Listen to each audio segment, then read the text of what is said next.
There are no roads.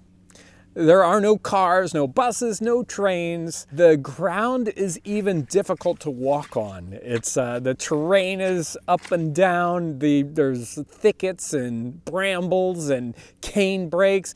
Very, very difficult to traverse this inner country. What are you going to do? You're going to travel by canoe, and in the journals of the folks in the 18th century, you'll find traveling by river and traveling by dugout canoe is just an extremely common occurrence of anybody who has to travel in the backcountry, and even sometimes folks that are in normal, sort of civilized areas. It's still a very common mode of travel.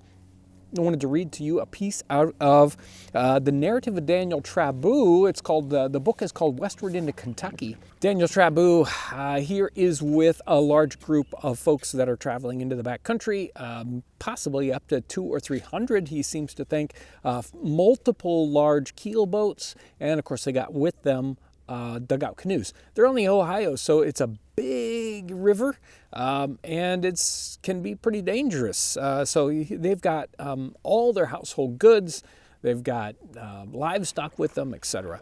Our boat was loaded very heavy and more apt to run aground than any of the other boats. We kept exactly after another boat that was before us. On a sudden, our boat stove up against the end of a log that was underwater, and the boat made a sudden stop, and all the horses and all the people fell down. If you've ever been in a boat like that where you hit against something, I totally believe that. I observed that the boat was still and the water ran as fast as a mill race, a mill tail, as he calls it. I saw there was a plank that was burst at my end, and the water was coming in very rapid. We was about 40 or 50 feet from shore.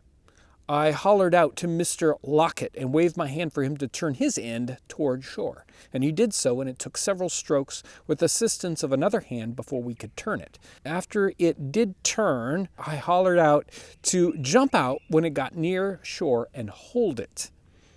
And by the time that the end got to shore, as the boat was now square across the river, the end that was stove at first was fast, but then it turned. When it was turned, it got entirely loosed. So now it's floating loose again. The men, some of them, was out and got the boat in good time. I hollered out for the women and children to go to the end and jump out, and the men to go through the things. My end began to sink very soon, and I and another man cut the ropes that tied the horses, and as the boat sunk, the horses swam out. I think from the time the boat struck the log until it sank, or he says sunk, was no longer than 3 minutes. The people were all saved, but we lost a considerable part of our goods. Everyone was quite concerned about the dangers of going down the river, and even though a lot of their goods, their personal belongings floated down the river, they weren't complaining because they survived. They actually pulled ashore. Some of the canoes came out. They took all their belongings that they could retrieve, and they went and they camped on an island. The whole group of them with the other boats, and they managed to get all their goods into the other boats so they could travel along because their boat was so damaged they could not repair it. They were not only concerned about surviving the river and the dangers of nature, but they also had hostile Native Americans on the shores, so they were very concerned about being attacked at the same time.